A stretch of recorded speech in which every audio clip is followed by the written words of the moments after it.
Peace, salam, shalom, Black African power. Just want to give libations to the brother Fife Dog, a.k.a. Malik Isaac Taylor. The brother was a part of a Tribe Called Quest. I grew up listening to the music in the late 80s and 90s. That's when rap was real, hip-hop was hip-hop. There's fugazi, fake, effeminized nonsense that's going on now. You talk about real good, conscious rap, we had a message. That was the time, that was the era, that was like the post-golden era, actually. So, big ups to the brother Fife Dog. He's transitioned on at a too young of an age, at a young age of 45. That's nothing. Brothers still should be peaking at 45. But, definitely want to just send some libations, pour a libation out to that brother. And, hopefully he becomes a watch over to his family. But let's move on to tonight's show. Welcome, Black family, to another installment of the Raising Awareness Group Blog Talk. Dawa, thank you for joining us. If this is your first time listening to us, let me give you a brief synopsis of who we are and what we are about. We are a collective group of common goal Black people whose main goal and direction is the homeschooling, truthful knowledge, and education of our Black family through an African-centered point of view. We affirm the teachings and writings of transitioned elders like Dr. Ben, Dr. Clark, Dr. Diop, Empress Cress Welsing, Dr. Amos, and others. We shall not allow any misinformation and propaganda from white academia to be passed along under our umbrella. We've taken the time to formulate an introduction supplement to homeschooling for the community at large.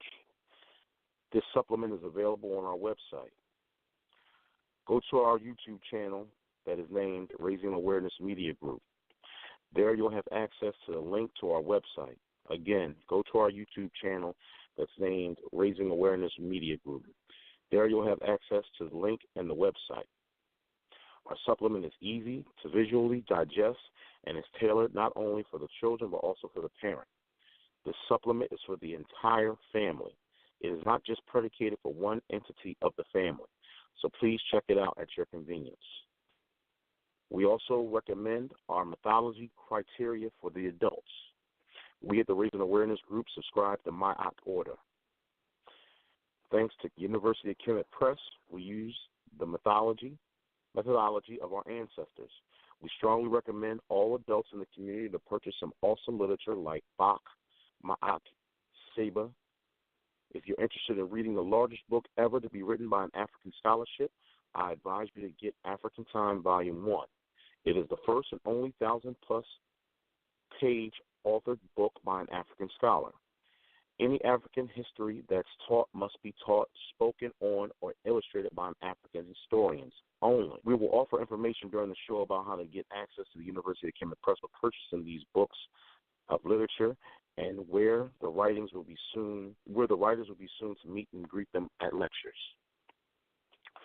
Now, moving forward with tonight's episode topic, I'd like for everyone to think about how, where, and whom do you spend your money on. Ask yourself, when was the last time you spent your money with a Black-owned business? Was that business really Black-owned from the ground up? Do you even know all the Black-owned businesses in your area from a 10 to 25-mile radius? Do you spend your finances outside of your community base? Do you find yourself caught up in the economic vortex of chain businesses? In the words of Dr. Claude Anderson, do you know why all these other communities are doing much better financially than the Black communities? Because they're living 100% off of their income and 98% off of yours. All of these questions and more will be answered and discussed tonight. So let me introduce the panel for tonight's show. We have Brother Akil. We have my brother K-Dub, myself, Brother Africanus. And we have our special guest host, my brother DJ. Brother DJ, are you there, brother? Sure, brother. Peace. How you feeling? Peace, brother. Peace. How you doing tonight, man? I'm good. I'm doing well. Awesome. Let me just play something for the listening viewers. I want to just get the environment of the show going. Let me run something real fast. I want everyone to listen to these words from transitioned master teacher of our community, Malik El-Shabazz.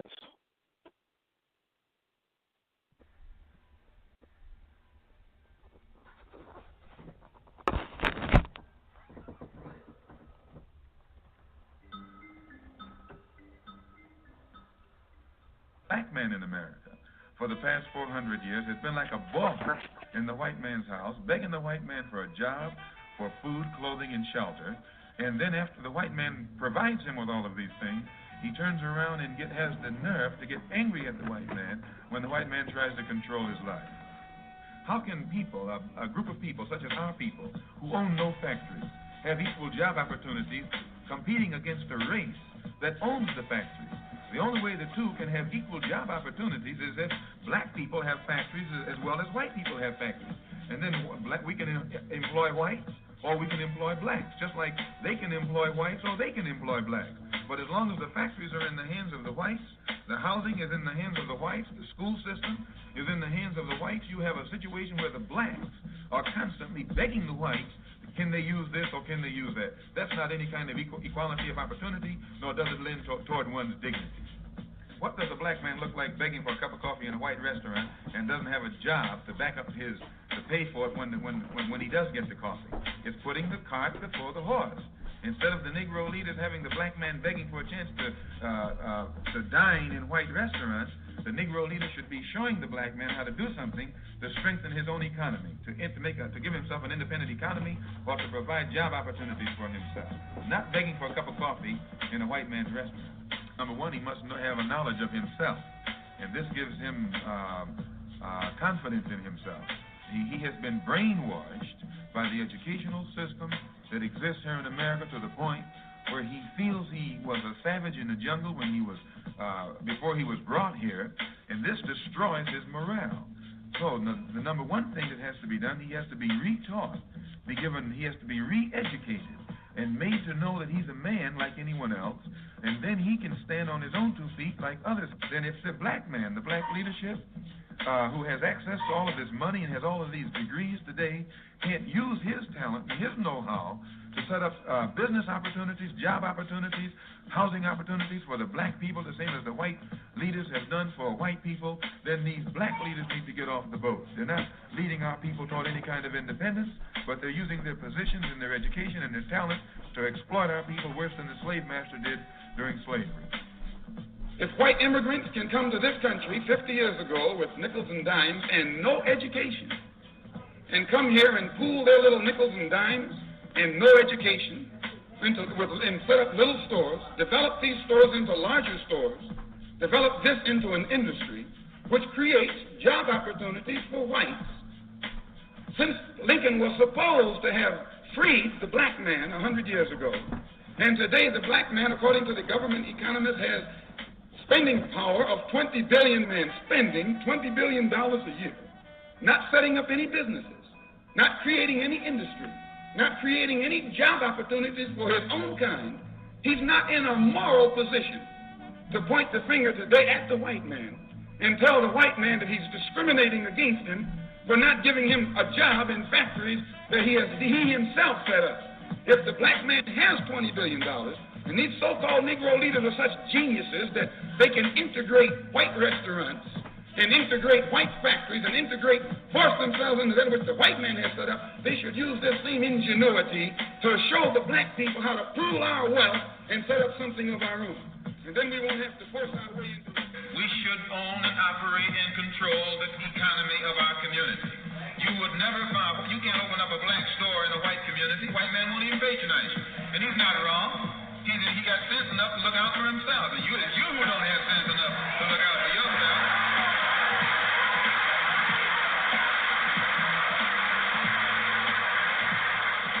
The white man is too intelligent to let someone else come and gain control of the economy of his community.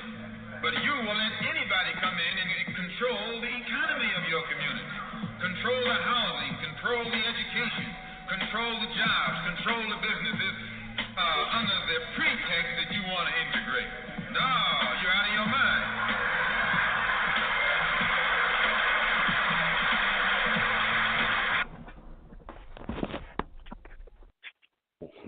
words from our transition elder master teacher, El Haj Malik Shabazz.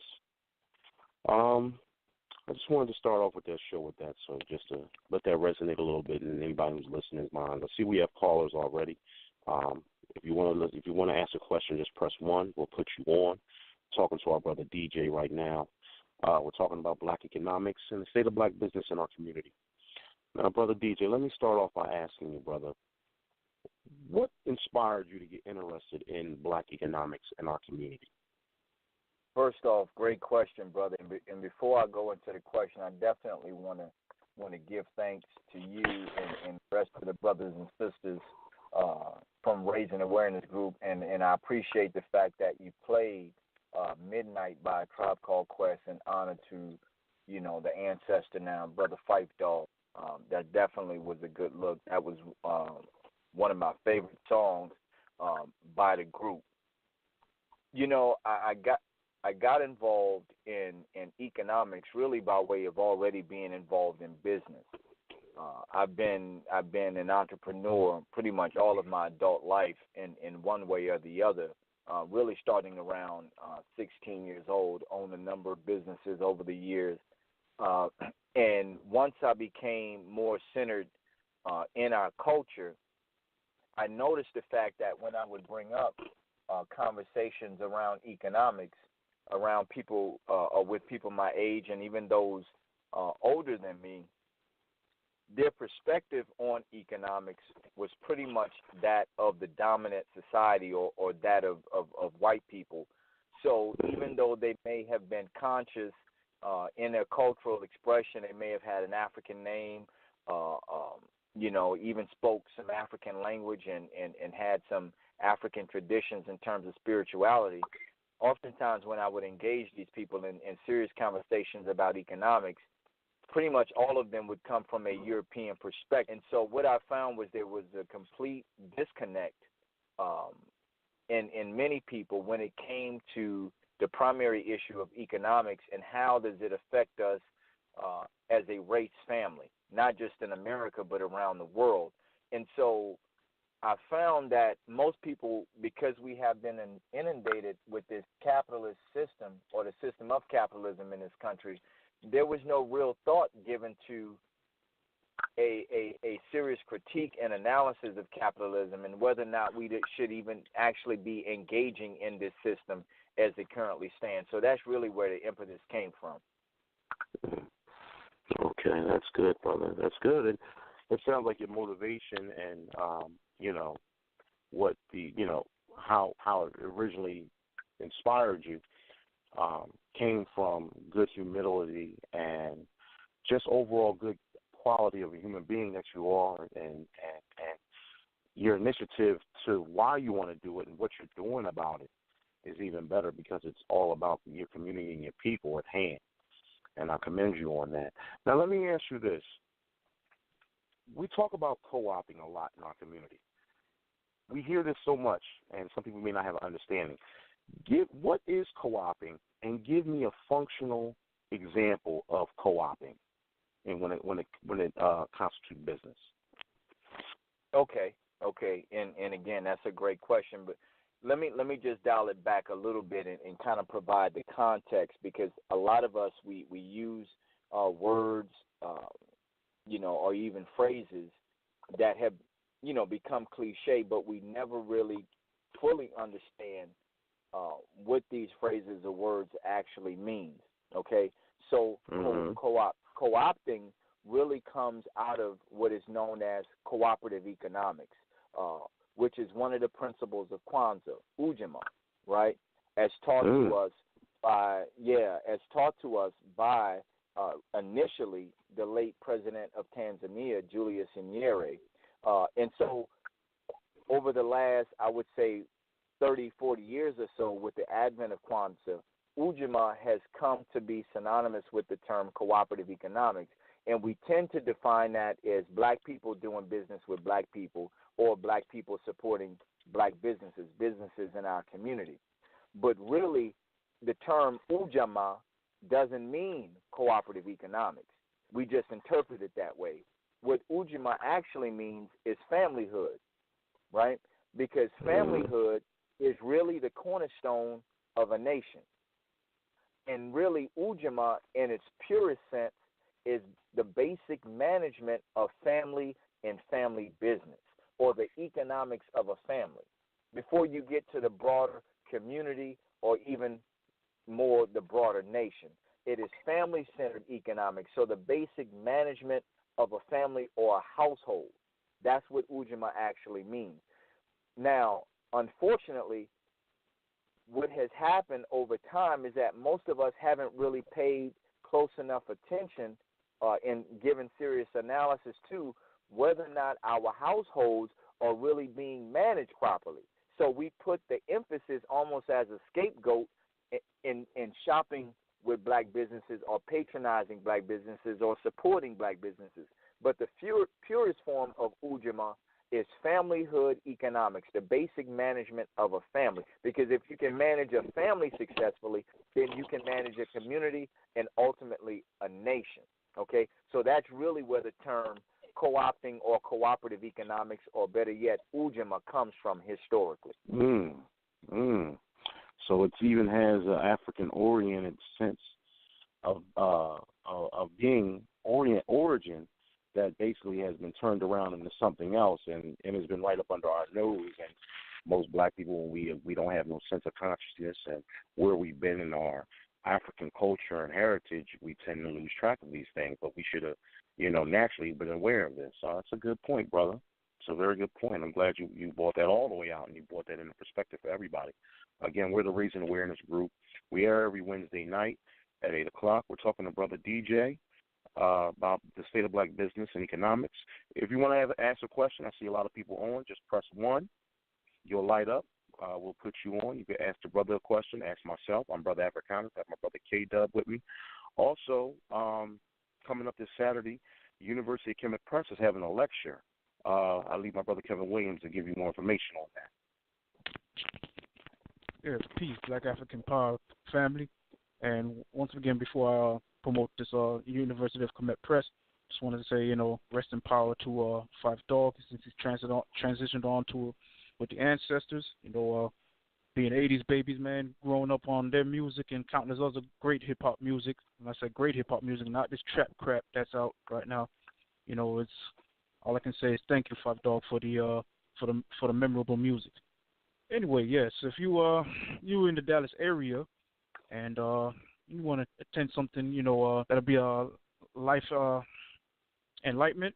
The University of Kmt Press is holding a workshop March 26th in Dallas, Texas. If you're in the Dallas area, you give a call to us.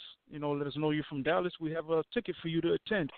It will be taking place at the Pan-African Connection Bookstore, 4655 Marcel's Drive, Dallas, Texas. So, if you're in Dallas and you want to attend, or if you're in the, nearby and you want to attend, just call us, let us know, press 1. Let us know you're from the Dallas area or somewhere nearby, and we have a ticket for you. Awesome. Thank you, brother. Now, let me ask you something, Brother DJ. Now, a lot of people are familiar with Dr. Claude Anderson, who's, teacher of power economics. And we all, everybody has YouTube and access to things like that. But let me ask you a question. When we're talking about black economics and we're talking about integration and segregation, how much of an impact was integration on the state of the current black business right now? We know about the past, but what about now? What has integration done to the current status of black economics? Brother, if once we really understand what integration and really what assimilation has done, we would run away from that as quickly as we possibly can. Because, see, here's the thing that we don't understand. And let me give you some statistics in your audience, some statistics. There are approximately 2.5 million black businesses in America today. Okay? And the numbers that I'm giving you are actually from the 2012 census. Okay? There are approximately 2.5 million black businesses in America. Okay? Now, out of those 2.5 million businesses, 2.4 of those businesses are classified as what we tend to refer to as solopreneurs. And what a solopreneur is a business that is run, managed, and operated by one person. So out of the 2.5 million black businesses that we have, 2.4 million of them are solopreneurs, which means that they only employ one person. Okay? Now, for the businesses that are among the 100,000 that actually employ more than one person, the 100,000, their gross annual revenue is about $200,000 a year. These are businesses that actually employ more than one person. On average, their gross revenue is about $200,000 a year. That's on average, okay? Now, for the 2.4 million solopreneur businesses, which is the vast majority of businesses, black businesses in our community, I want you to take a guess on what the yearly annual revenue is on average for a solopreneur business in this country, black business. It should at least be in the six figures. I would imagine it should be anywhere between a fair just even if I just said 100,000, that's being marginal. It should even be greater than that. I say 250,000. Okay, now keep in mind I said the average yearly revenue for a black business that employs more than one person is about $200,000 a year. That's on average. Okay, they may actually employ 2 people, they may employ 5, they may employ 15. But on average, those businesses that employ more than one black person typically gross about $200,000. But the 2.4 million businesses that actually fall in the solopreneur category, they have on average gross revenue of $18,000 a year. That's a loss. That sounds like a loss every time. Wow. Now, brothers, I want y'all in your audience as well, I want you to think about that. 0.4 million businesses, black businesses in our community, on average, only average $18,000 a year. Most of us who are in business are better off working for the white man. If you're making $18,000 a year, all the stresses that come along with operating and running a business on a day-to-day in and out situation, $18,000 on top of the stress of being a business owner, because a lot of people don't know there's a lot of stress in being a business owner as well.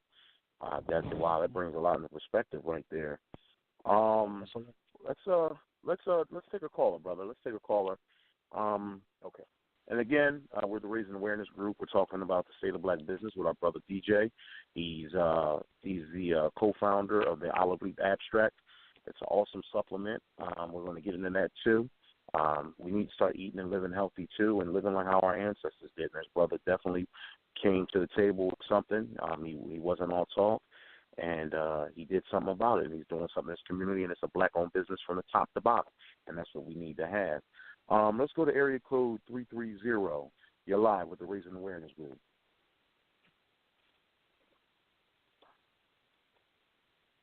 Area code 330. You're live. Imhotep, this is Fred in Ohio.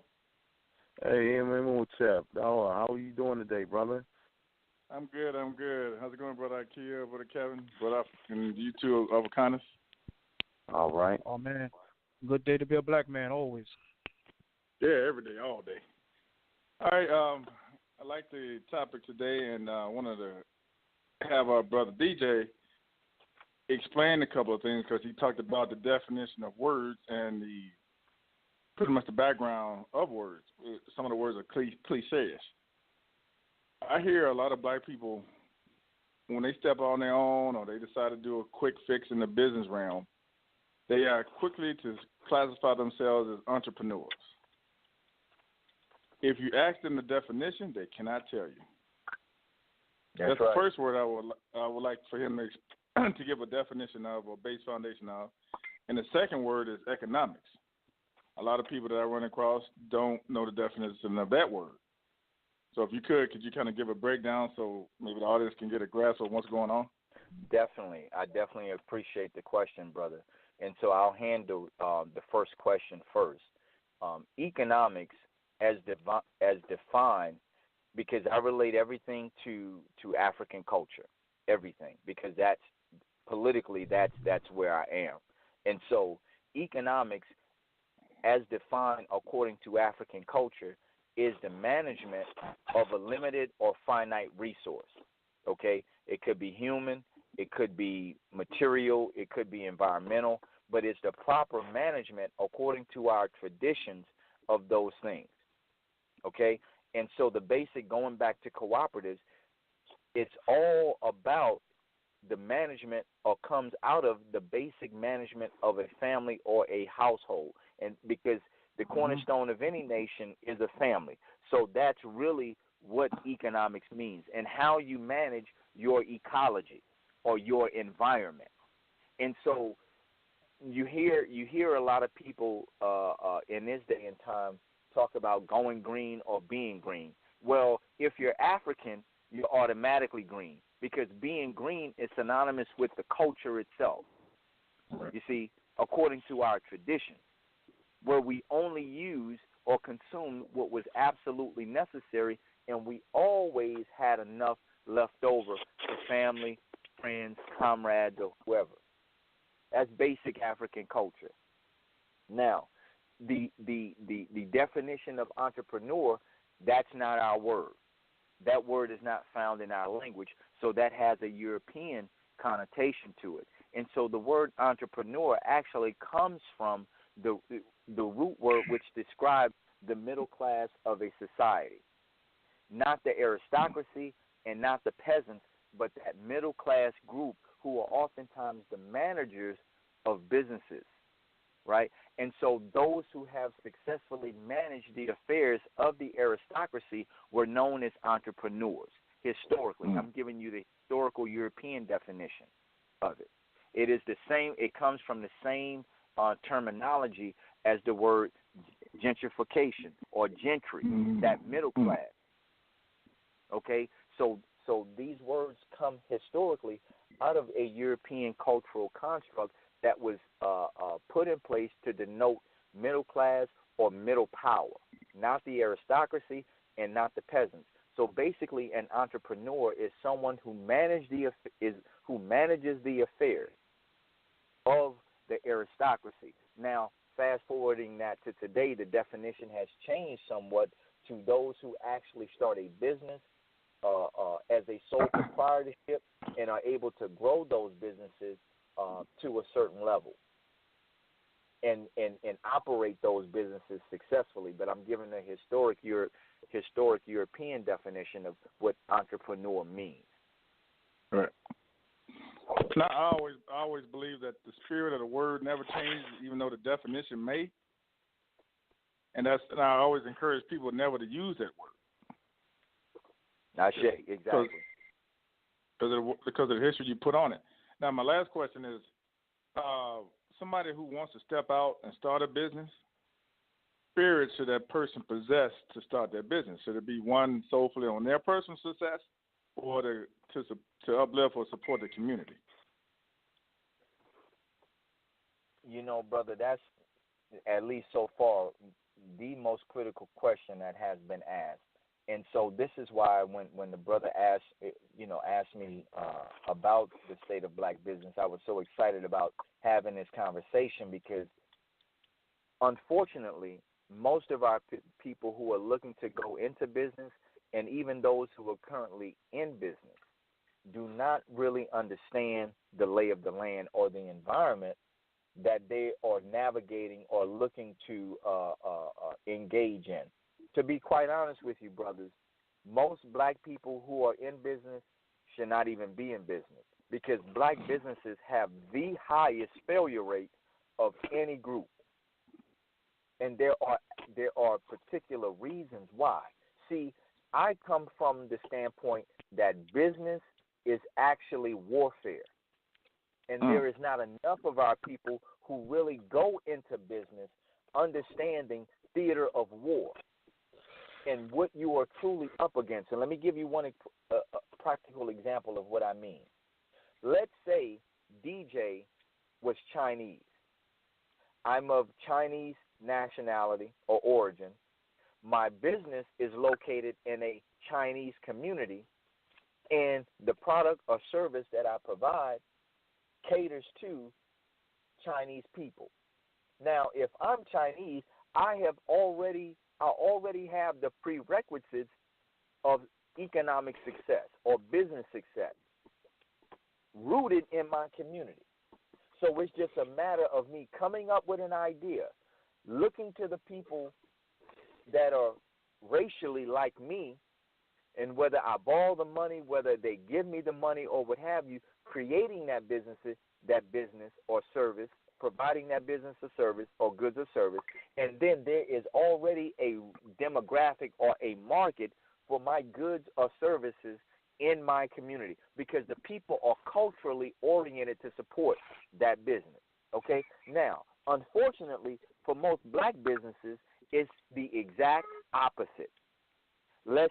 Because DJ is African, the business that he develops caters to African people, and it's in a predominantly African community. Now, for most black people who are in business, they think that is a recipe for success, right? Mm-hmm. But that it is the exact opposite. Because what the black business owner has not fully realized is the cultural orientation of the masses of our people. And we are the only group that have been conditioned in a way to support everybody else's culture in business except our own. So if I got a shop that's selling dashikis, brothers, I could probably only be in business 3 months, because the vast majority of our people are not culturally oriented to support that type of business, even though the business is reflective of their culture or the culture that they're supposed to have.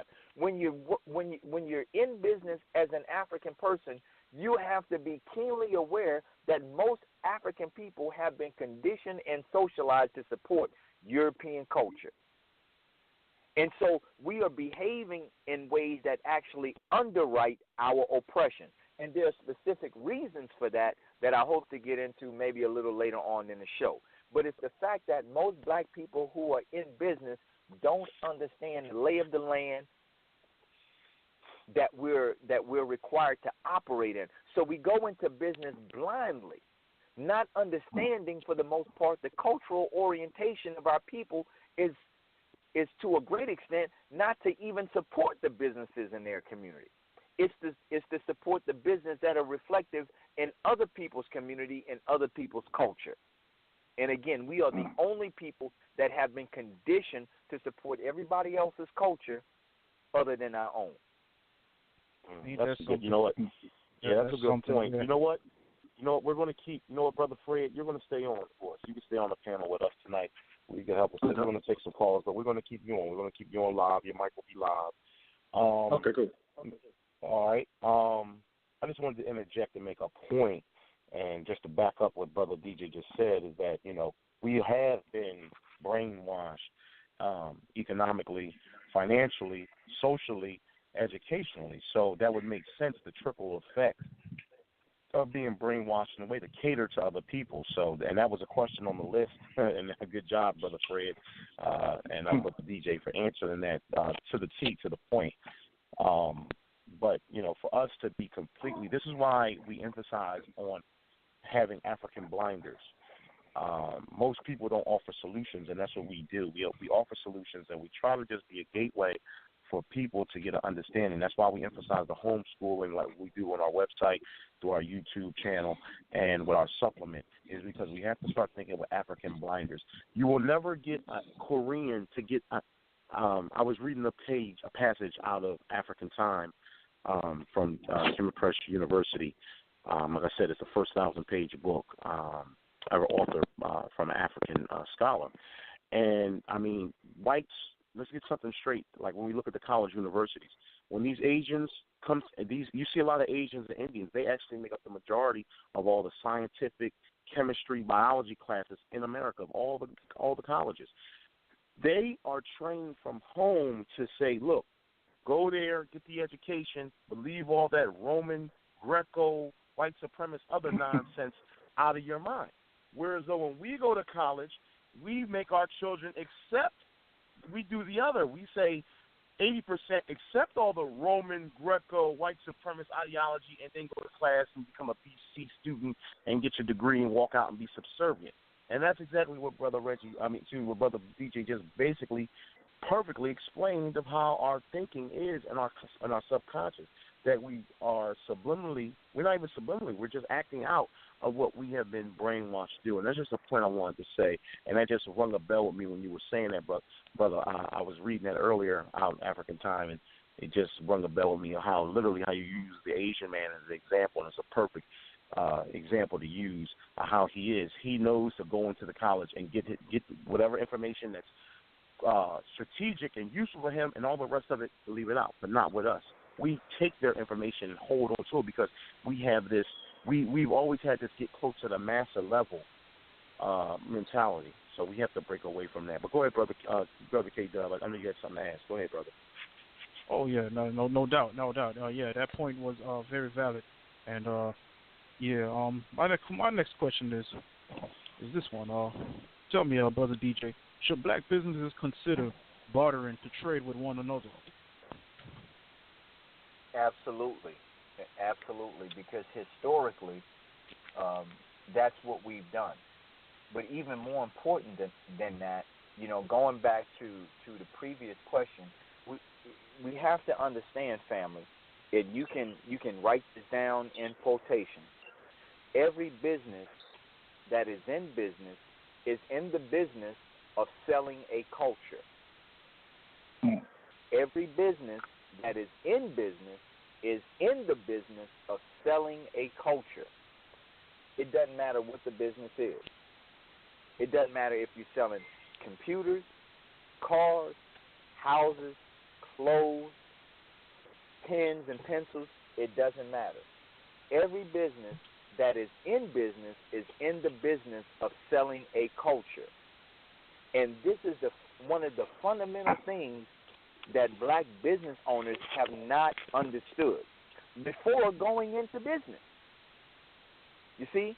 And if you don't understand why culture is so important, this is why in the early formation of us lifting us, even beforehand, we knew that in order for us to be successful, we would have to form this organization to be rooted in our culture, because that's the only way we can win.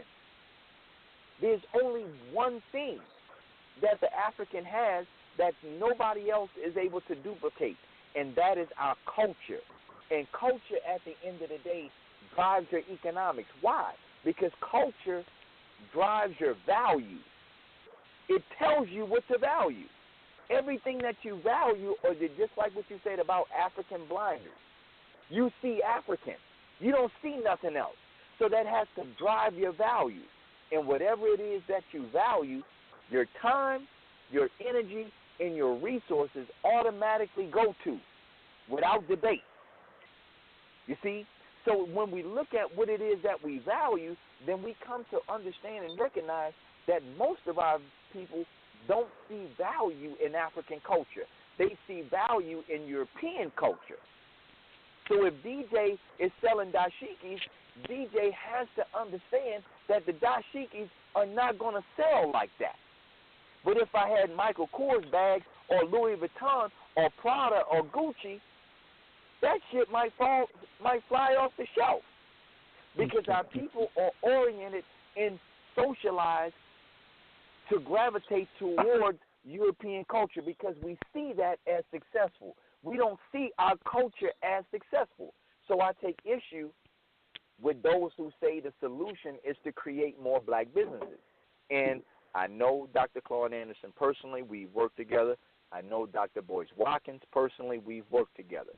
But I differ from them in the solution, where I say, no, it's not that they're wrong. My position is that they're incomplete, because I don't think that the only thing that we need to do is to create more black businesses that will fail. I think that in addition to creating more black businesses, we have to understand the fundamental psychology of what is driving Ray Ray and Man Man to seek value in European culture. You see, and change that. Because otherwise, they will jump on public transportation and ride past 500 black-owned businesses on their way to white establishments to have the European experience. See, DJ is trying to get to them before they even get on the damn bus.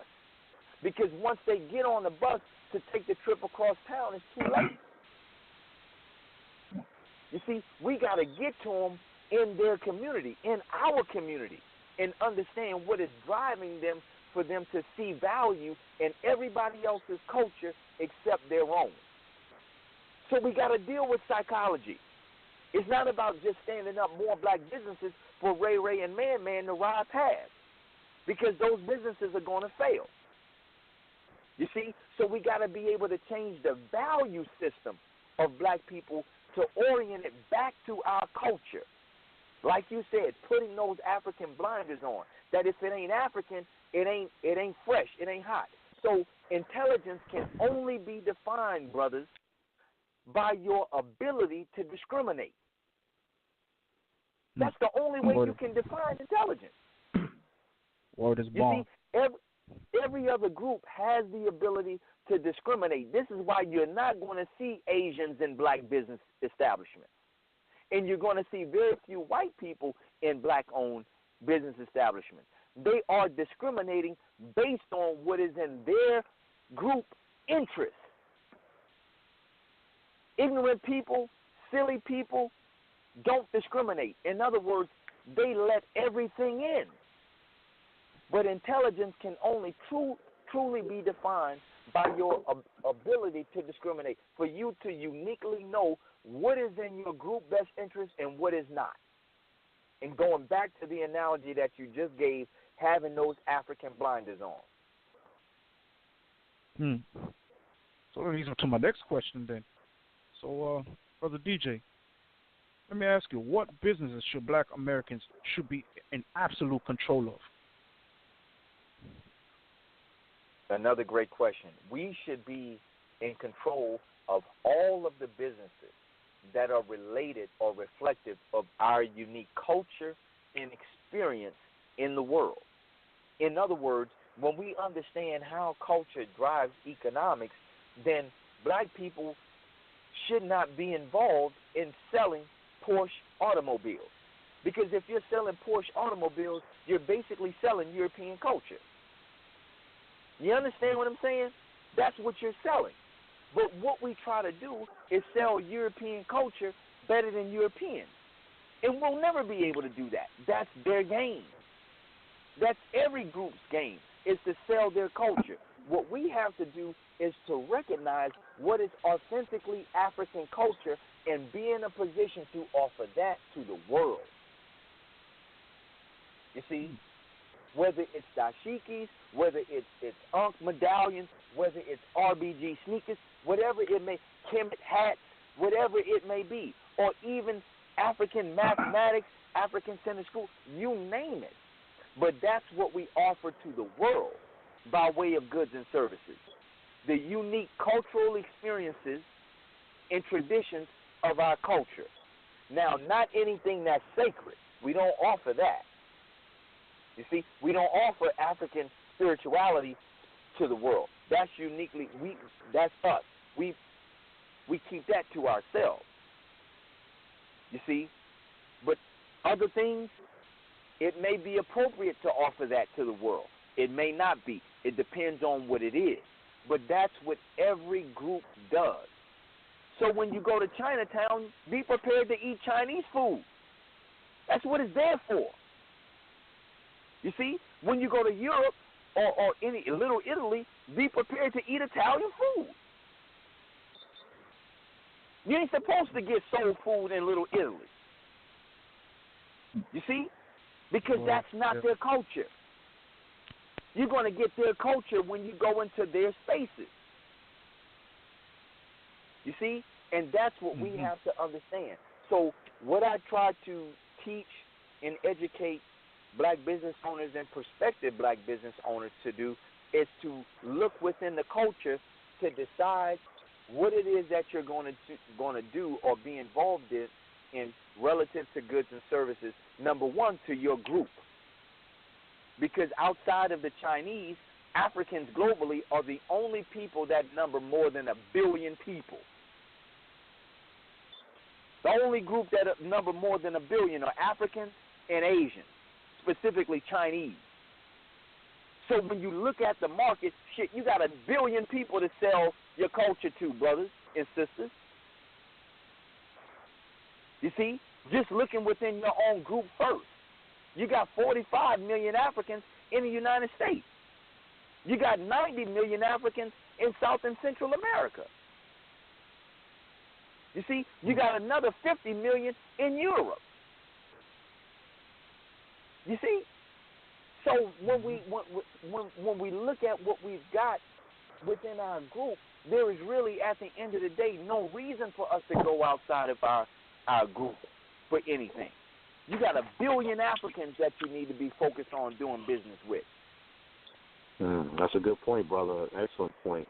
Again, we're the Raising Awareness Group. We're talking to Brother DJ about the state of black business and economics. If you have a question for Brother DJ or anybody else on the panel, got my brother K-Dub, Akil, and just put our brother Fred on. Just press 1. If you're listening in, just press the number 1. That'll load you up, put you in the box, and we'll put you right on. Also, just to let you know, anybody who's in the Dallas area, my brother K-Dub has some information about where the University of Kmt Press will be at.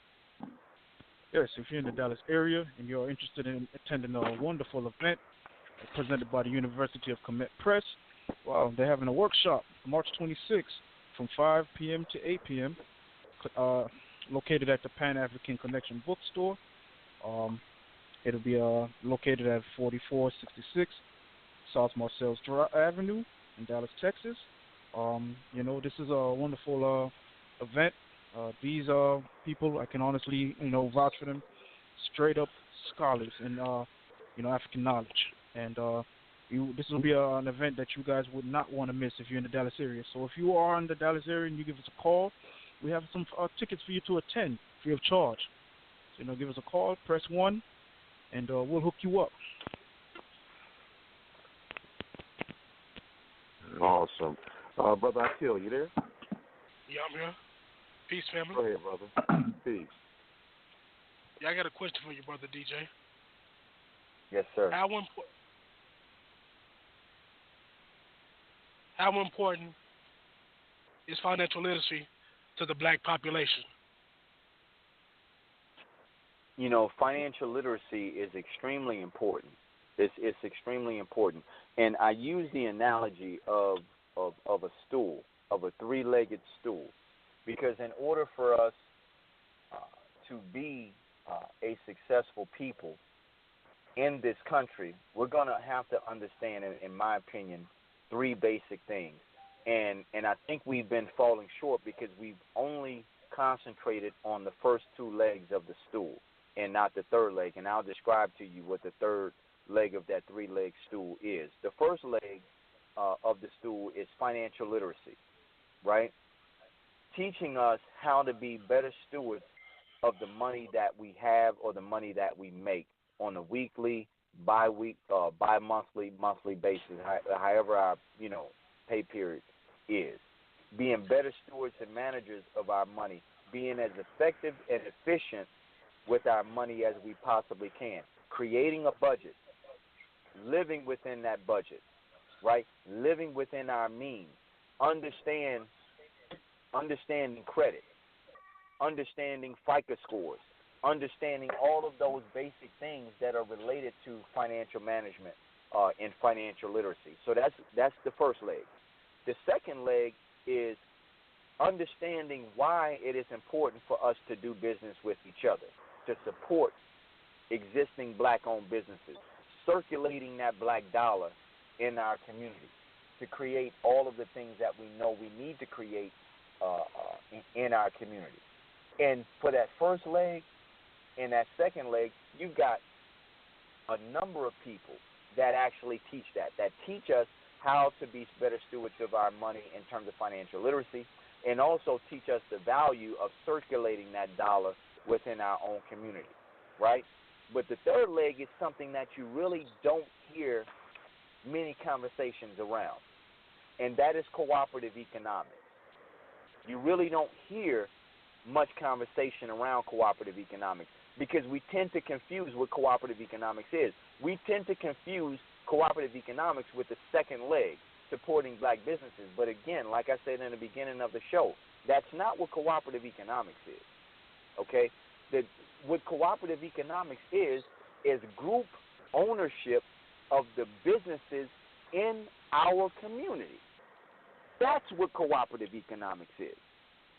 Cooperative economics, again, is not supporting black businesses in our community. Of course, we should do that and do more of that, but that's not what cooperative economics is. Cooperative economics is group ownership of the businesses that are located in our community. And that's where Uplifting Us Economic Development Cooperative comes in, because it is one of the only organizations that is actually teaching African people that our salvation will only come when we develop large-scale, cooperatively owned businesses in our community that we own by the hundreds, the thousands, and eventually millions of Africans together. So picture the city of Philadelphia with however many black people or African people in the city of Philadelphia actually owning together all of the black businesses in those communities. Everybody. So if it's 2 million, all 2 million people owning the businesses could be thousands of businesses together. Now, what does that do for a community? It does the one thing that we have not been able to do over the last 150 years. Anchor a community in its cultural economics, so you don't have the issues of regentrification going on. Because if you own it, you're going to support it. Just because DJ has his own business, that doesn't mean that you brothers are going to support the business. It doesn't mean that. And it is too vulnerable of a position for me to say, because you black or African and I'm African, that you're going to automatically support my business. If you do, that's great, and I will encourage you to do so. But if not, what's in it for you? See, we got to be able to answer that fundamental question. What is in it for you? So if you own it, you will support it. In other words, if you own the grocery store or the mall, you're not going across town to support another mall in another community. You're going to support the mall in your own community because you actually have an ownership stake in its success. That's the key that's the part that we have been missing historically. And without that key component, without that third leg, then our communities stay ripe for regentrification or being taken over by another group of people. And that's what we're seeing taking place. So cooperative economics, Ulu brand of it, group ownership, is absolutely essential to provide that anchor for community. That takes us into the next question that I want to ask. I mean, you started leading up into it. I mean, so I'll ask you, how important is it for black business owners to keep up with their business fees, local taxes, property taxes, to stave off gentrification and eminent domain? Absolutely essential. It's absolutely essential because we know how our enemy has historically come at us, right, in terms of attempting to tear down our businesses. And again, this is why cooperative economics or group ownership is so important. It's so important because I can't do or even should be in a position to do everything relative to a company. Too much, number one, is too much of a responsibility, and number two, it heightens the probability that I will mess something up because I don't have every skill set.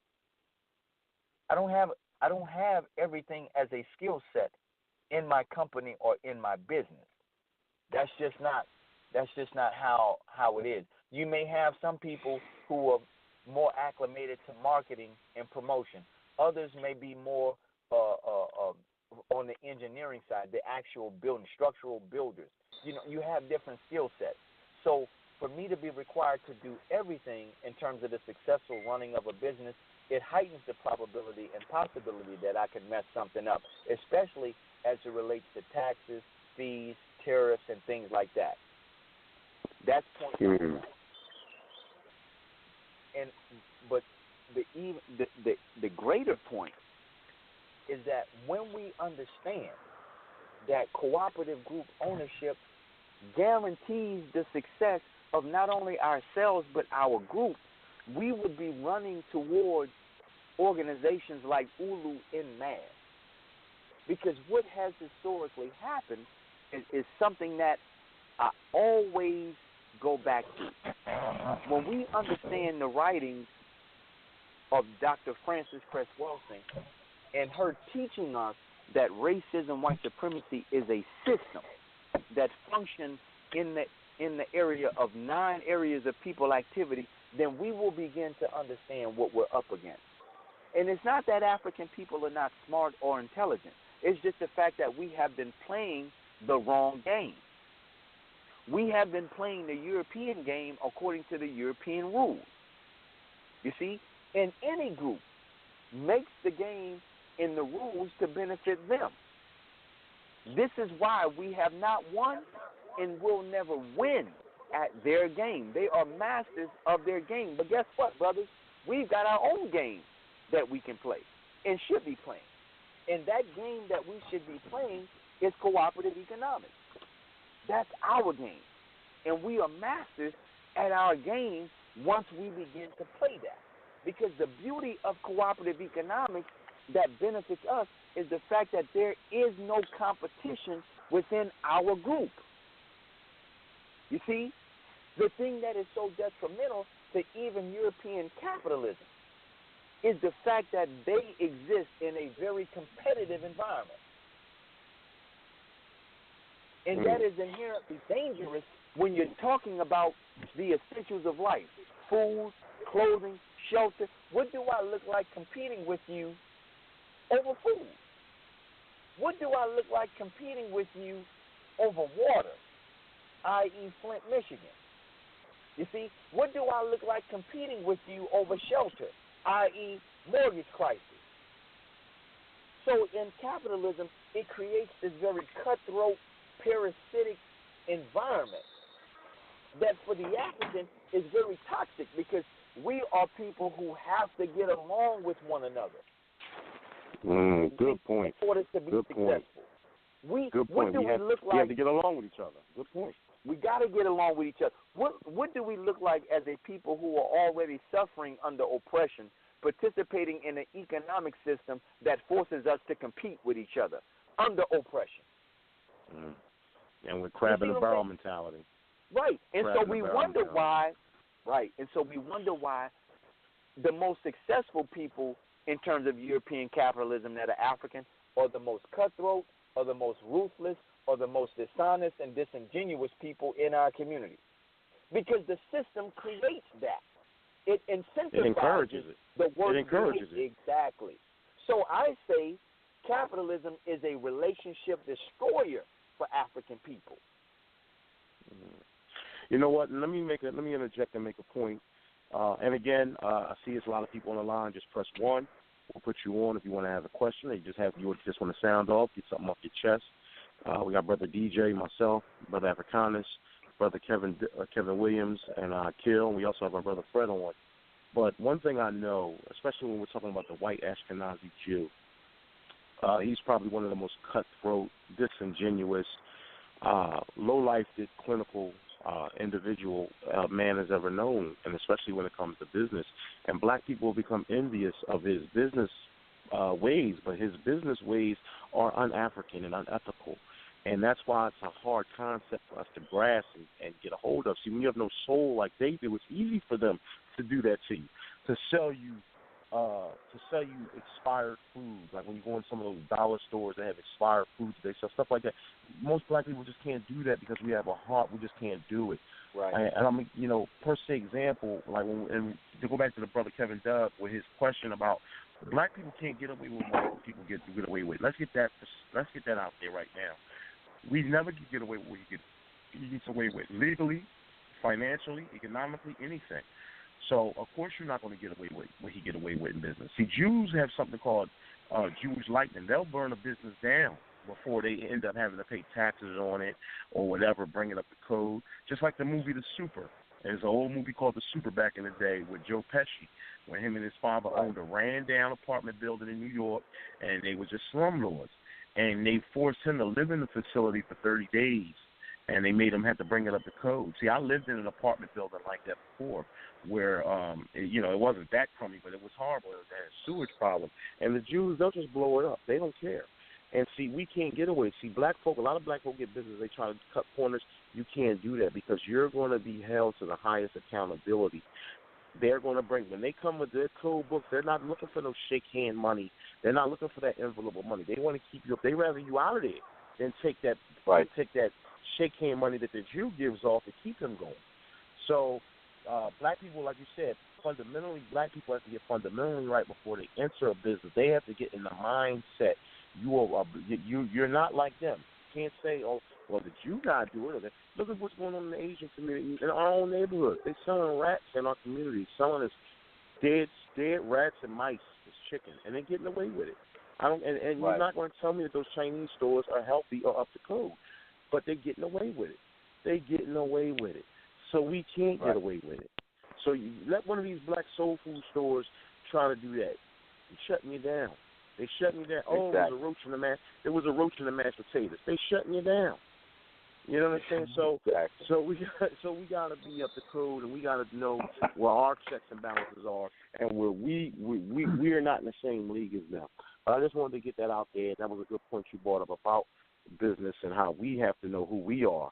But we're going to take a couple callers. Let's run some callers. Who's this? Let's go to the area code. Let's go to area code 312. Area code 312. You're live with the Raising Awareness Group.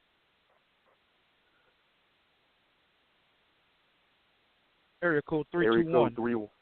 Yeah, I'm sorry, 321. I apologize. Area code 321. You're live with the Raising Awareness Group and Brother DJ and Brother Fred. I guess they're shy. Let's check another call. Else come there. Go ahead. Hey, Brother DJ, quick question. Please, brother. Yes, sir. Do you think, like I looked up the etymology of the word economics, and of course it's the Greek etymology, and they say household management. Now I'm gonna reference that to the aspect of psychology that you mentioned earlier, and the value system. If you have a young black child that grows up in a dysfunctional family unit where their value system is already low to begin with, does that affect how that young child grows up to see black business? Yes, absolutely. Absolutely. Because, see, one of the most important aspects of economics that we have to understand, like I said, is how culture drives the value. And so every economic system, whether you're talking capitalism, cooperatives, barter and trade, I mean, pick one. Every economic system, end of the day, it's a social system.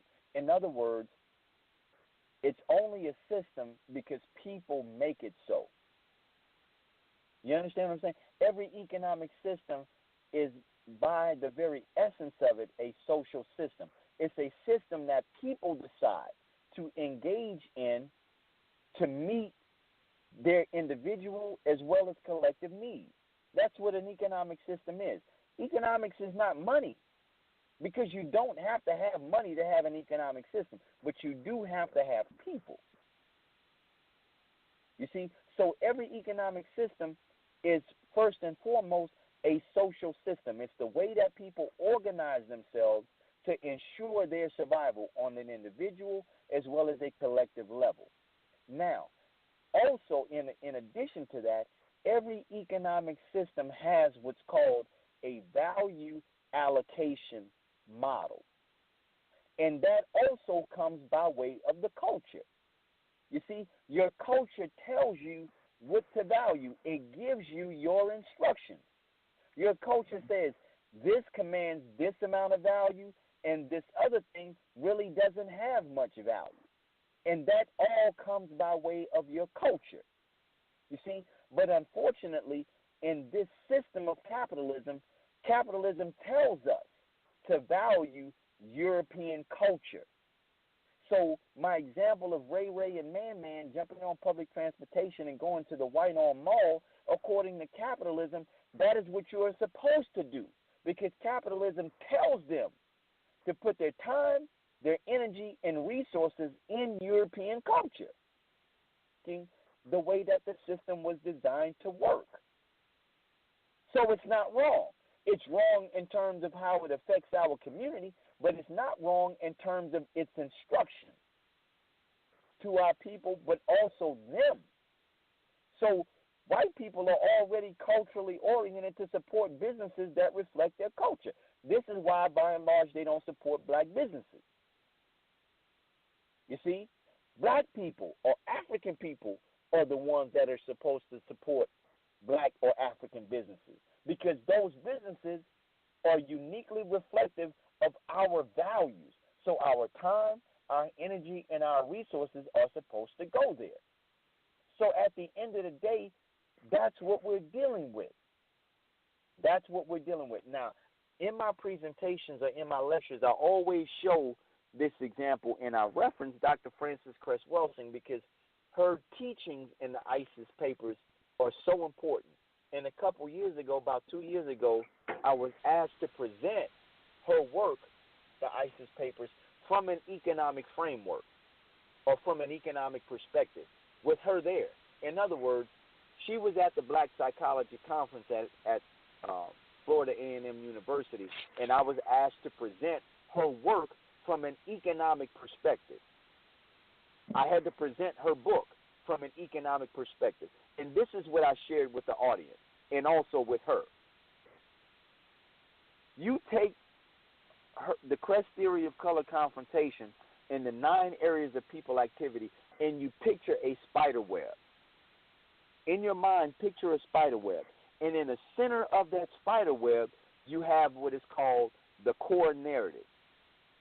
The value, the thing that has the highest value in the society. And the thing that has the highest value in American society is white supremacy.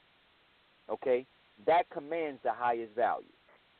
And everything along that spider web, every single business, organization, and institution, because it's going to be one of the three. Either you're going to have a business, you're going to have an organization, or you're going to have an institution, is aligned on that spider web to support that core narrative of white supremacy. Everything is aligned with that. And let me give you a practical example of what I mean. If you bank with Chase, if you bank with Wells Fargo, if you bank with SunTrust, if you bank with Bank of America, you may bank with any one of those banks, but you are banking with one system. Do y'all understand what I'm saying? Yes, sir. You are banking with one system. It could be any bank, but it's one system. And that banking system has been designed to support that core narrative of white supremacy. So at the end of the day, it doesn't matter who you bank with. Shit, you could even bank with a black bank.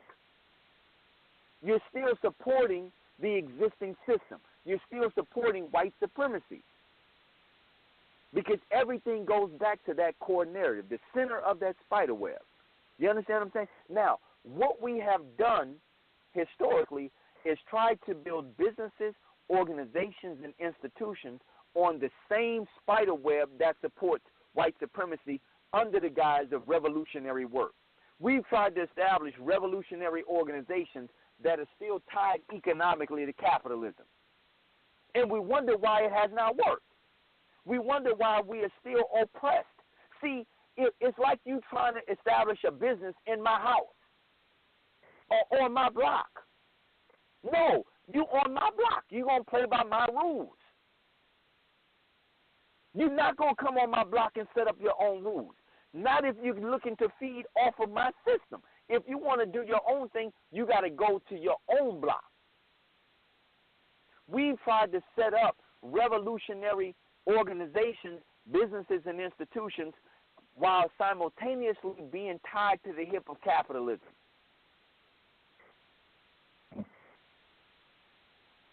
I hope we understand it, because you don't hear any black economists dealing with that. You don't hear them dealing with that. You don't hear them asking the fundamental question, should black people or African people even be participating in capitalism? You see? And this is where I differ from Claude Anderson, Boyce Watkins, and many of the other people who talk about black economics. My position and Ulu's position is we have to construct our own African economic system if we are to be successful, that is uniquely reflective of our culture. We can't allow ourselves to participate in someone else's economic culture, because what happens is over time we turn into them. You see?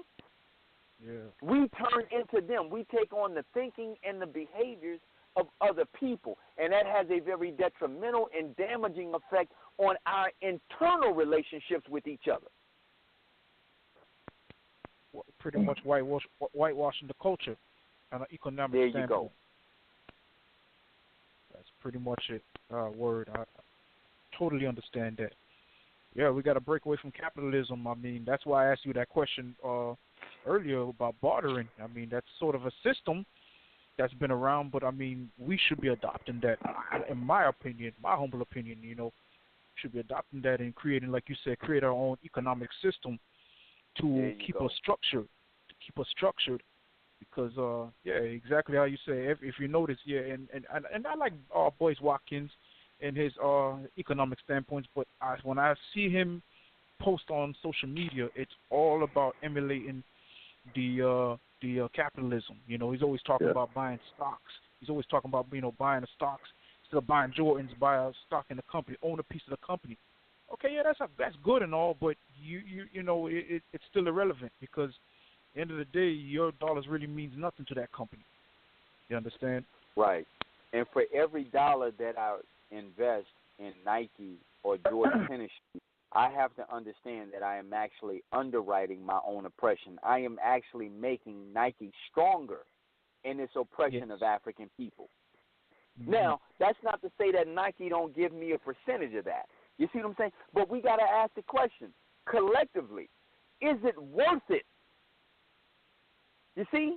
Is it worth it for us to continue to invest in businesses that we know oppress African people? See, using Boyce's logic, then black people should be investing in the prison industrial complex, because it damn sure pays a return. This is what I wanted to bring up again. And let me reiterate this. You hear these, I like Dr. Boyce Watkins too, and I don't want anybody to interpret this as I'm undermining or backbiting, but I keep trying to, I want people to get understanding that we need African binders. This is why we need to read our own sociological, archaeological, philosophical, ma'at ideology. We have to get back to ma'at.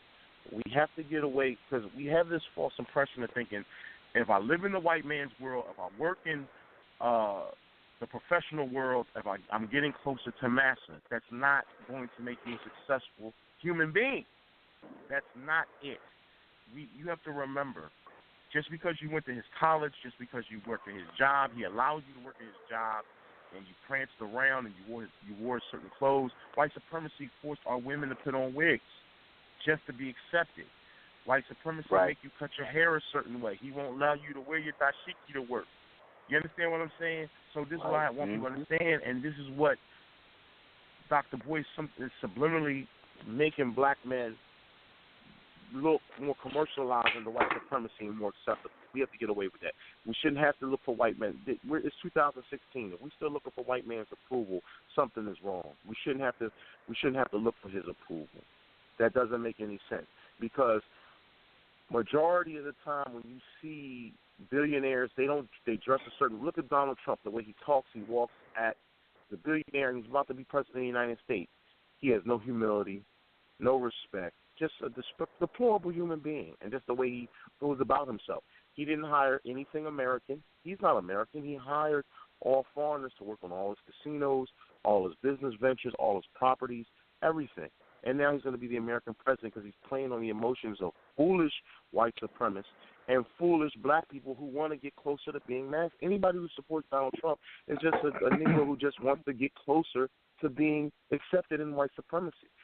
We have a lot of black people who just want to improve their position in it. They don't want to fight white supremacy. They just want to improve their position in it. And that's why I keep trying to tell people we have to get our African binders. We have to use the African blinders. We cannot use white supremacists. We can't use white supremacist solutions to solve white supremacist problems that he created. So, I mean, I like Dr. Boykin's efforts. Some of his information I do take in. Some of it I do reject. But I'm not, undermining the brother, but I just think he's just making good Negroes. That's all he's trying to do is just make good, robotic, acceptable Negroes. And that's why I say even, because, again, I love Dr. Boyce. I've been on panel discussions with him. I was just a part of an event with him a few weeks ago, where he was the keynote, and I was on the panel. And I think that the brother does, have a lot of good information. You know what I'm saying? He really does. So it's not a slight against Boyce on a personal level, but all of us have to be in a position to critique what it is that people are coming in front of us espousing. We have to. Because, see, the suffering that we're facing in our communities are too great for us to just come with a lot of good-sounding rhetoric. You see, these things have to be able to change the realities in our community, and especially the realities that we face on a day-to-day. So African people have the ability to construct a new reality. And this is what, and one of the best examples that I give is you hear people oftentimes say, and really pay close attention to what I'm getting ready to say. You hear African people say all the time that African people built America. Well, that's not true. African people did not build America. There's a fundamental difference in building something and your labor being used in the constructing of something. African labor was used to build this country. Mm-hmm. Africans did not build this country because, in other words, if African people actually built this country, it wouldn't look like this. We didn't build it from people need to get and you're right, that needs to be critiqued. We built it maybe on a constructural level, maybe to use on labor, something like that, but philosophically, the ethics, the way, the construct, the moral value of what America is, no, African people did not build that at all. Right. At all, because everything America is built on, it was built on slavery, and Africans never had slavery. So we couldn't have used that method, that mythology to build America. We didn't build it. We were used to build it on our backs. And that's Our labor, our labor was used. Our labor was used to build a European reality. That's what was done. Mm-hmm. It wasn't used to build our own reality, because had we done that, it would not even, because Africans don't build Victorian-style homes. That's not what Africans do. You see? Europeans built this because it is reflective of their reality. It was African labor that was used. But what I'm simply saying is we have an opportunity now to build according to our own reality, using the model of cooperative economics or group ownership of the businesses themselves. We have an opportunity now. There is nothing stopping us but us. There's nothing stopping us but us. And we have to do it because cooperative economics, brothers, is the only way, in my mind, that we can genuinely pass something tangible to our children and grandchildren. Good point. The only way. It's the only way that we can guarantee intergenerational wealth. Go ahead, brother. Let me just run a commercial real quick. We're the Raising Awareness Group. We're talking about black economics and the state of black business in our community. We're talking to Brother DJ. You have myself, Brother Africanus, Brother K-Dub, Brother Akil, and we also brought on Brother Fred on the panel. Also, just to let you know, my brother K-Dub will let you guys know about something that's going on this weekend with University of Kmt Press. Coming up this Saturday, 26th of March, University of Kmt Press is holding a workshop, wonderful workshop, very knowledgeable. And if you're in the Dallas area, call in. If you're listening from the Dallas area, call in and let us know that you're from there. And we have a free ticket for you to attend. You don't want to miss this. I mean, I would love to attend, but I'm all the way in Miami, Florida. But if you're in the Dallas area, you're in Louisiana, you're in Oklahoma, anywhere in the near the Texas area, hey, call in. We got a ticket for you. Anyway, we're gonna take a caller here with the Raising Awareness Group. Area code 609. You're live with the Raising Awareness Group, Brother DJ and Brother Fred. Hi, good evening, brothers. How are you? Peace, good. Peace, sister. I caught the conversation midway, and I just have a question. It's almost take place here on American soil, because when I think back of Tulsa, Oklahoma, and what we've done there, we know that we're capable of doing great things. But my question is, the rules that you said that they have set here at play only allow us to go so far. And what I realize in history and experience, that push, all of that we are capable of, they see all of that, and they turn around and use it. Not, as you said, Africans say we're building, but they turn around and use all that we do and push and we use our greatness for. So I'm asking you, is all of these things, do you really feel that we can accomplish all that here on American soil, or do we have to go and repatriate back to Africa? That's an excellent question, sister, and I appreciate you asking it. I was hoping that at some point we would, have that feminine perspective, on the platform, but primarily because of balance. But sisters bring a unique perspective because they bring unique concerns that are relative to, the nurturing, the raising, and rearing of our children. So I definitely thank you for that question. My first time listening, so I appreciate not with a problem at all, sir. Welcome to the show, sister. How did you hear about us? I've been invited to Facebook to listen into the show, and I finally had the opportunity to listen. So It's good so far. Really, really good. Thank you. Go ahead, Brother DJ. Go ahead. Yeah. When we look at the 45 or so million Africans in America, the vast majority of us are not going anywhere. In other words, we're not repatriating back to Africa. We're not going to the Caribbean, and we're certainly not going to the UK. We're here for the foreseeable future, the vast majority of our people. So if the vast majority of the people that are here are looking to survive here for another generation, then it requires us to build a new reality here.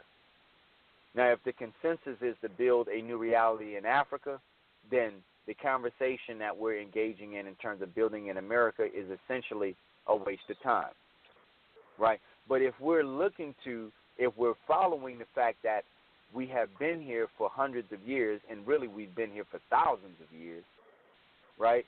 But if we've been here for hundreds of years under a Ma'afa system and we're looking to be here but construct a better life for ourselves and future generations, that requires us now to build here. And so we got a decision to make. See, I'm clear, brothers and sisters, that I don't give a damn what the white man allows us to do. See, every group of people is endowed by universal law to build a world that is conducive or that is reflective of their reality. Every group. It's no different for the Africans. In other words, I can never accept that the life lot of African people in America is to be subject to the dictates of another people. I don't accept that. I will never accept that. That we are supposed to be the burden bearers of other people. Hell no, not us. Not us. We have the right to construct a reality based on our culture and our unique way of life, just like every other people. And so it's never about what the white man let us do. Because I have made a decision years ago of what my mission is. And I just hope that the rest of the family understands what their mission is and they get on with the business of it. Because the minute I allow myself to be controlled by the left and right lateral limits of European society and even European culture, I will be essentially ineffective for my people. It's just like you going to a protest and the police tell you where you can protest, what time you can protest, and how long you can protest. Shit, that ain't a protest. That's a parade. You see, it ceases to be effective at that point. So to be a revolutionary is to be at odds with the system. You can never let the system control you. Otherwise, you cease to be effective in the building of a new reality for African people. You see, so revolutionaries cannot be governed by what the laws say. Revolutionaries are governed by what is appropriate for African people. Period. That has to drive everything that we do. Talking about those blinders. You see? Now, I understand from the caring, nurturing perspective of the feminine principle what those concerns are. But as race warriors, as African men, one of the most important things that Mama Frances Cress Welsing told us is that it is going to take black man muscle mass in order to save African people. That's what it's going to take. So, in other words, when you are clear that your mission is to overturn, overthrow, disrupt everything that is oppressing you, then you be about the mission of that regardless of what the consequences are. That's what we have to be clear on. Very good. That's what we have to be clear on. Sister, you still there? Yes, I'm here. You had a comment to make? I hear exactly what you're saying, but my question then is this. You play chess, correct? Or no? Say that again? You play chess. Do you play chess? And do I play chess? Was that the question? No, I think you're using it as an allegory. You're saying you play chess. Yeah. Oh, okay. Okay, go ahead. But basically, somebody made the rules to the game, and we can become great experts and according to the rules and be the best at that game and even take over and beat it. But somebody made rules to that game, guidelines, constrictions. Basically, these are the rules and that's it. And, again, going back, like, all right, aside from the Native Americans that have been here prior to when they brought African people here out of their will, from the time we stepped foot on this soil to today, we're nothing more than niggas, property, to this day.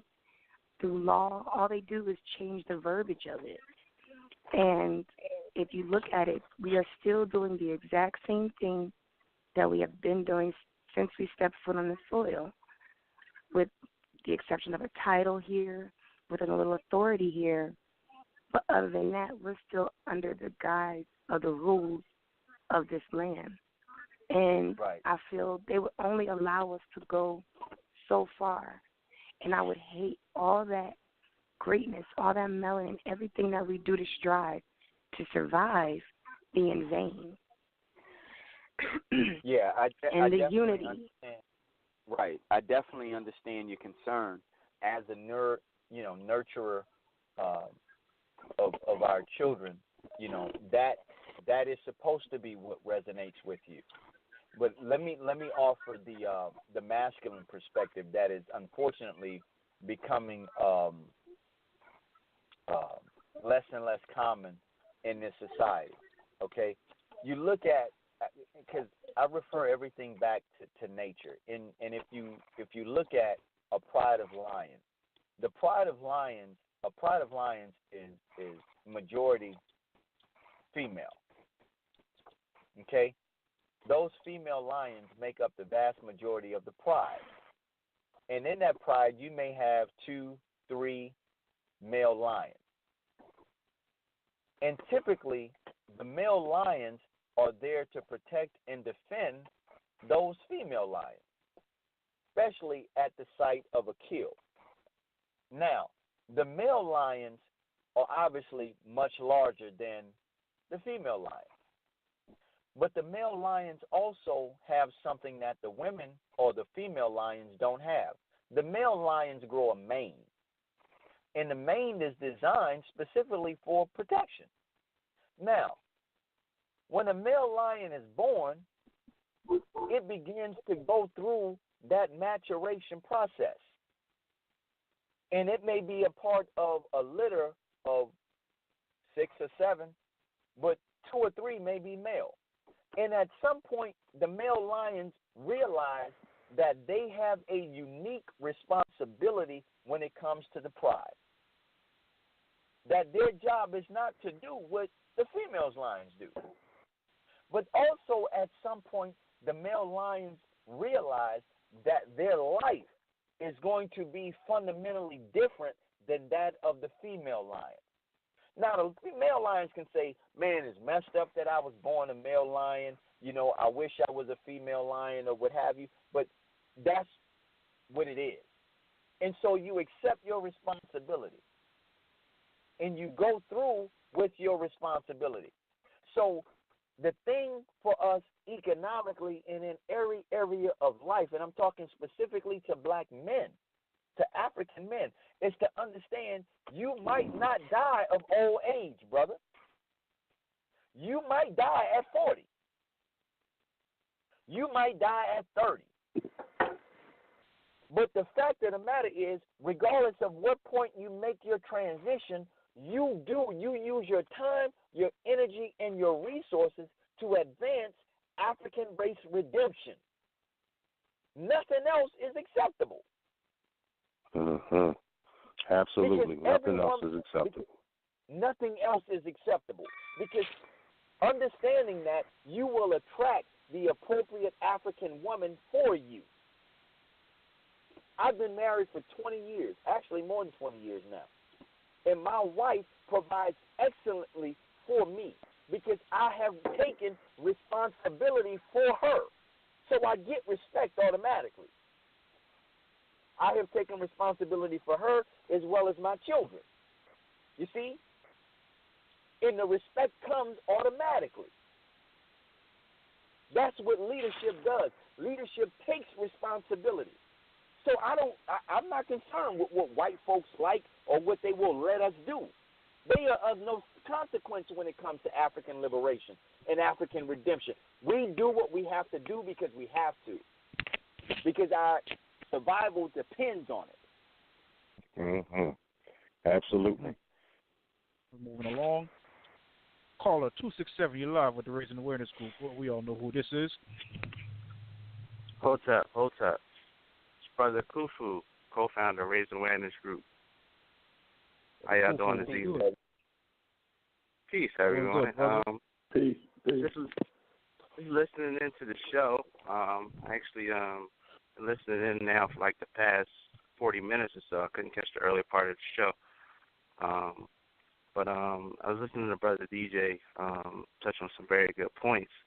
I think with our people, and I can't stress this enough, and I've said this on previous shows, we just really got to change our mindset, and we got to hold core to basic core foundations when it comes to providing for our families, and that's food, clothing, and shelter.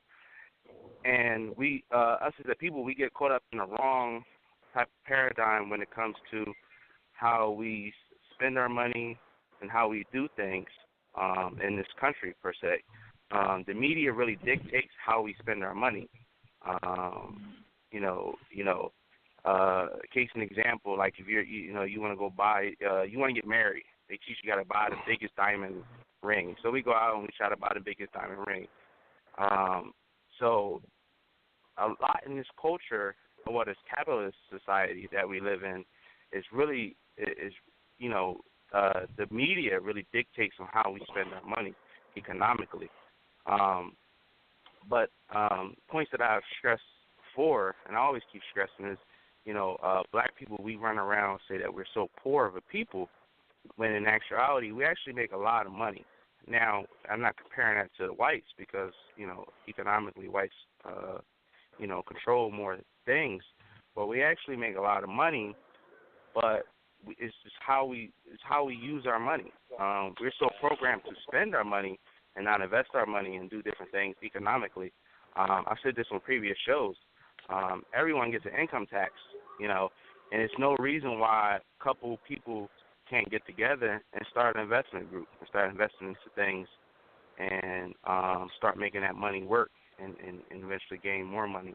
Our people are so caught up on we're so caught up on movies, media, and like music. So we're looking at we're not really looking at the fundamentals of how to invest, or how to make money, how to be really financially free, so to speak, while living in this capitalist country and society that we're living in. We got to start understanding the game, because it's a game. This is how they built it. So since this is how they built it, until we in control again and change the way of the game, we got to learn how to survive playing the game, and that's what our people are failing to realize. It's a step process, and I'm always a big provocateur of saying that the only way we're going to, quote unquote, and I don't really like to use the terminology white supremacy anymore, but the only way we're going to beat white supremacy is by beating it economically, and that means we got to start with cooperative economics. We got to start investing and things of that sort. The average person doesn't know anything about a business plan, or even about setting goals and getting together. If you got a partner and getting together and setting a retirement plan and savings and et cetera. I feel like I'm rambling here, but our people got to begin to research these things, and we got to we can't be scared to pick up books on investing and saving and things of that sort. You know what I'm saying? The average black person doesn't even have a will. So, once again, we got to get on the ball, and we got to start taking responsibilities for things that we can control. We're so caught up into the long picture, and we're not looking at short-term goals. What are your short-term goals for the end of this year? What are your short-term goals for 6 months from now? We got to start there, and then we got to reach, for long-term goals. So, that's all I wanted to say. Once again, any show that's about business or economics, I'm always highly in favor of, and y'all guys are doing a great job. Definitely appreciate you, brother. No doubt.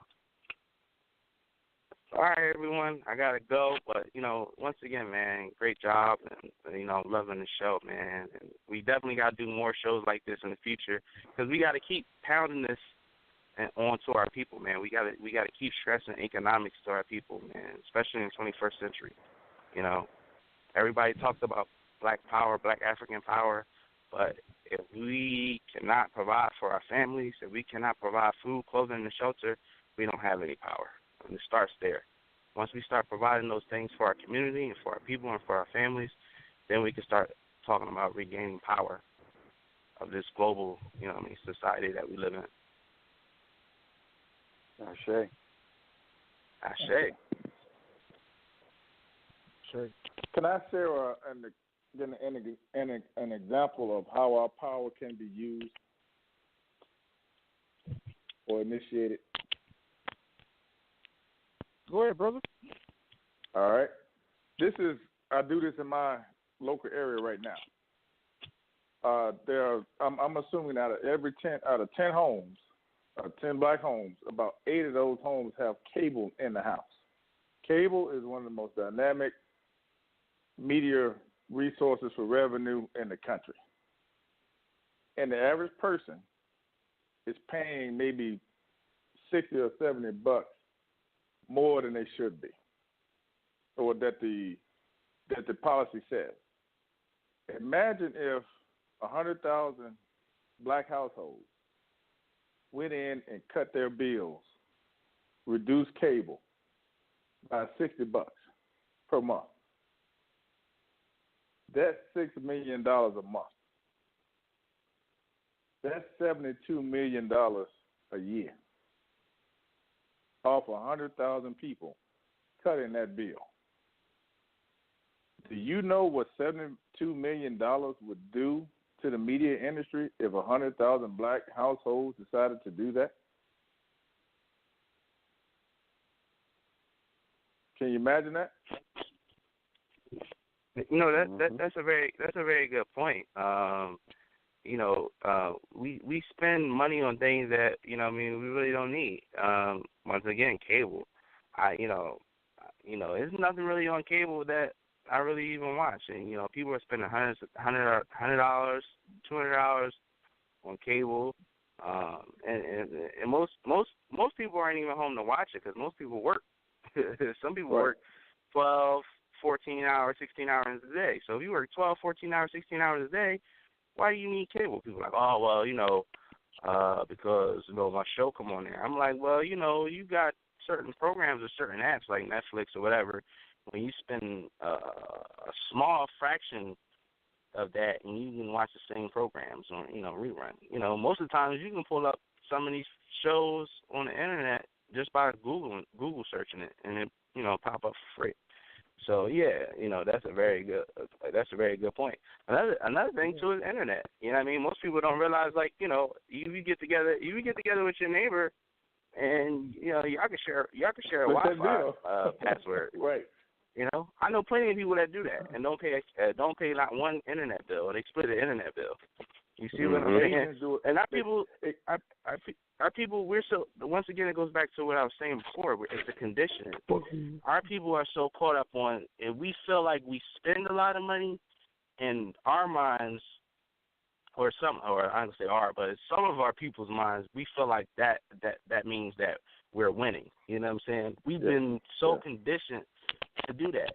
Now, just like clothing, like if I go to the store and I buy this regular Hanes cotton tee, and I spend $4 or $5 on it, but if you go to the polo store and buy the same cotton tee and spend $30 on it, in your mind, you're gonna feel like you got a totally better shirt than I do because you spent more money on it.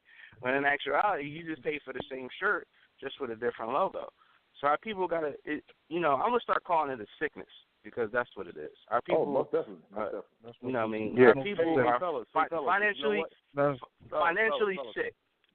Fellas, sorry, man. We're pressing for time. We're pressing for time. Yeah. We're pressing for time. So we're gonna wrap it up. Not cut you off. My bad, Kufa and Brother Fred. But we're pressing for time. But the little time we have left, Brother DJ, please talk about the Hulu and the Ola product, please.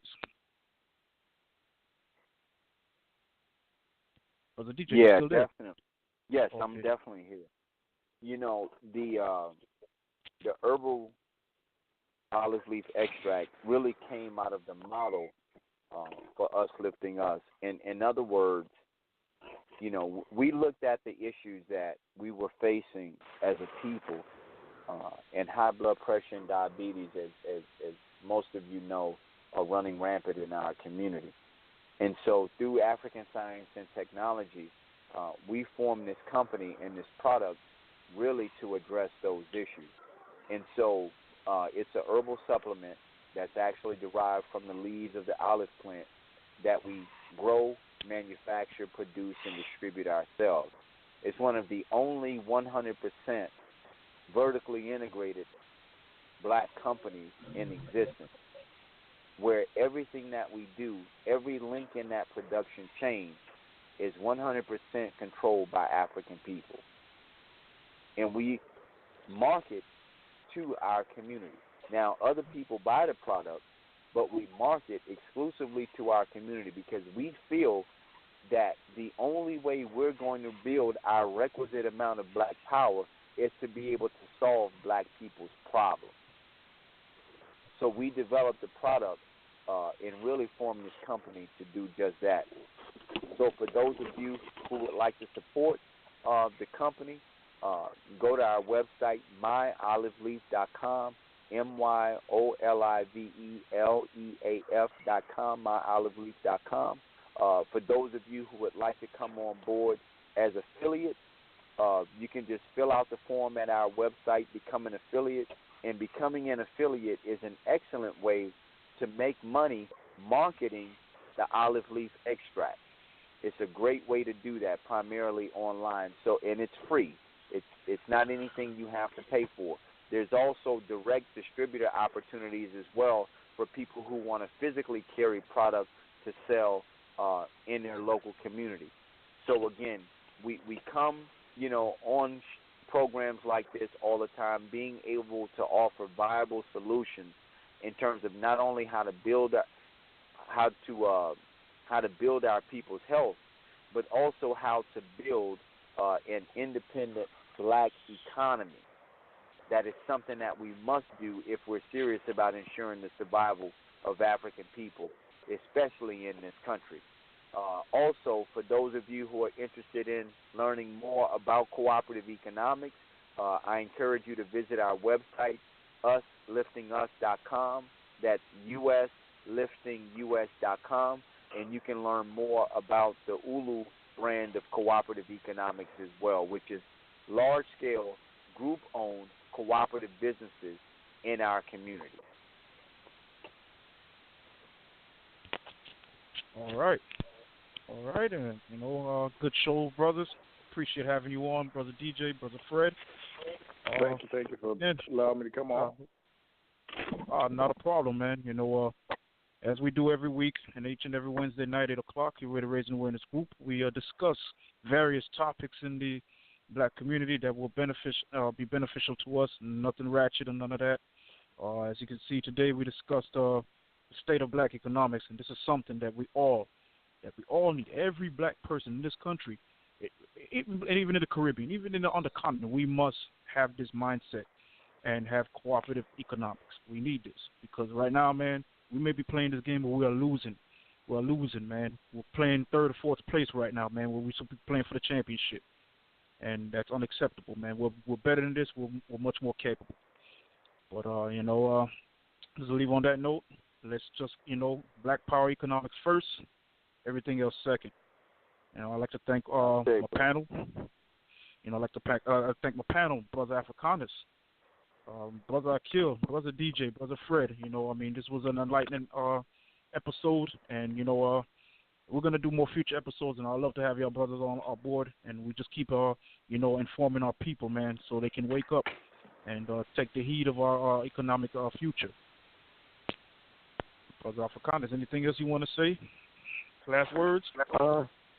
Just saying, I just back you up, brother. I'm just glad for everybody listening. I know there's a lot of callers. A lot of people just wanted to listen in probably tonight, and that's no problem. I'm just glad you got the message, and we just want to continue to just, keep coming up. We're going to pound people in the head with it. We're going to make your ears bleed about it. We love our people. We for our people. We about our people. And, we co-sign the methodology that we we learned about with African binders, and we're going to continue to promote our African historians, our teachers, and the future, past, present, and future. And just again, thanks, Brother DJ, for coming on.